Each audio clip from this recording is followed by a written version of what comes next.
Item ಯಾವುದೇ ಇರಲಿ try ಮಾಡಿ ಆಚಿ ಚಿಕನ್ ಮಸಾಲಾ. ಯೋಗೀಶ್ ಗೌಡ ಕೊಲೆ ಪ್ರಕರಣಕ್ಕೆ ಸಂಬಂಧಪಟ್ಟಂತೆ ಶಿಕ್ಷೆ ಪ್ರಮಾಣ ಪ್ರಕಟ ಮಾಡೋದಕ್ಕೆ ಕೌಂಟ್ ಡೌನ್ ಶುರುವಾಗಿದೆ. ವಿನಯ್ ಕುಲಕರ್ಣಿ ಸೇರಿದಂತೆ 17 ಅಪರಾಧಿಗಳಿಗೆ ಇವತ್ತು ಶಿಕ್ಷೆ ಪ್ರಕಟ ಆಗಲಿದೆ. ನಿನ್ನೆಯಷ್ಟೇ ವಕೀಲರ ವಾದವನ್ನ ಆಲಿಸಿರುವಂತಹ ವಿಶೇಷ ಕೋರ್ಟ್ ಇವತ್ತು ಶಿಕ್ಷೆಯ ಪ್ರಮಾಣ ಪ್ರಕಟ ಮಾಡಲಿದೆ.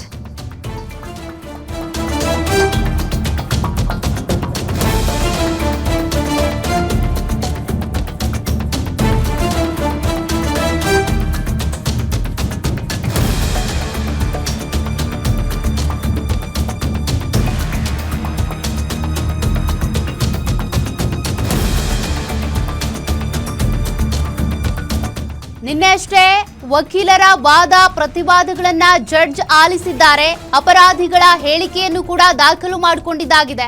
ಇನ್ನೇನು ಕೆಲವೇ ಕ್ಷಣಗಳಲ್ಲಿ ಶಿಕ್ಷೆ ಪ್ರಕಟ ಮಾಡಲಿದ್ದಾರೆ ಜಡ್ಜ್ ಸಂತೋಷ್ ಗಜಾನನ ಭಟ್ ಅವರು. ವಿನಯ್ ಕುಲಕರ್ಣಿ ಅವರನ್ನ ನೆನೆದು ಕುಟುಂಬಸ್ಥರು ಕಣ್ಣೀರಿಟ್ಟಿದ್ದಾರೆ. ವಿಶೇಷ ಕೋರ್ಟ್ ತೀರ್ಪಿನತ್ತ ಎಲ್ಲರ ಚಿತ್ತ ನೆಟ್ಟಿದೆ. 2016ರಲ್ಲಿ ಆದಂತ ಕೊಲೆಯ ಕೇಸ್ಗೆ ಸಂಬಂಧಪಟ್ಟಂತೆ 10 ವರ್ಷಗಳ ಬಳಿಕ ಈ ತೀರ್ಪು ಇವತ್ತು ಪ್ರಕಟಗೊಳ್ಳಲಿದೆ. ಹಾಗಾದ್ರೆ ಯಾವ ಅಪರಾಧಿಗೆ ಏನು ಶಿಕ್ಷೆ ಪ್ರಕಟ ಆಗಬಹುದು? ಜೀವಾವಧಿಯೋ ಅಥವಾ ಜೀವಿತಾವಧಿ ಶಿಕ್ಷೆಯೋ? ಅದರತ್ತ ಈಗ ಎಲ್ಲರ ಚಿತ್ತ ನೆಟ್ಟಿದೆ.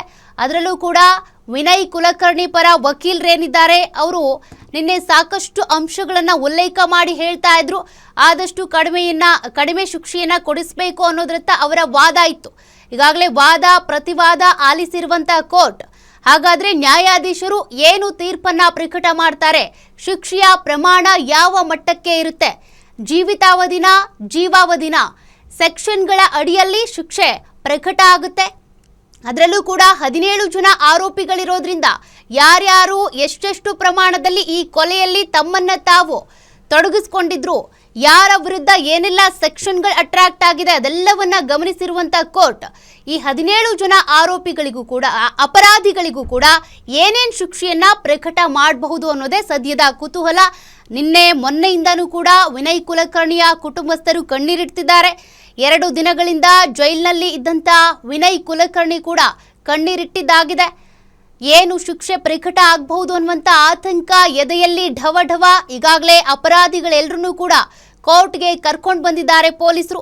ಸಿಬಿಐ ಪರ ಇರುವಂತಹ ಪಬ್ಲಿಕ್ ಪ್ರಾಸಿಕ್ಯೂಟರ್ ಅನೇಕ ಅಂಶಗಳನ್ನ ಉಲ್ಲೇಖ ಮಾಡಿ ಕೊಲೆ ಮಾಡಿದ್ದಲ್ಲದೆ ಇಲ್ಲಿ ಸಾಕ್ಷ್ಯ ನಾಶಕ್ಕೆ ಟ್ರೈ ಮಾಡಿದ್ದಾರೆ, ಕೊಲೆ ಬೆದರಿಕೆ ಹಾಕಿದ್ದಾರೆ ಸಾಕ್ಷಿಗಳಿಗೆ, ಹಾಗೆ ಒಳಸಂಚು ನಡೆಸಲಾಗಿದೆ.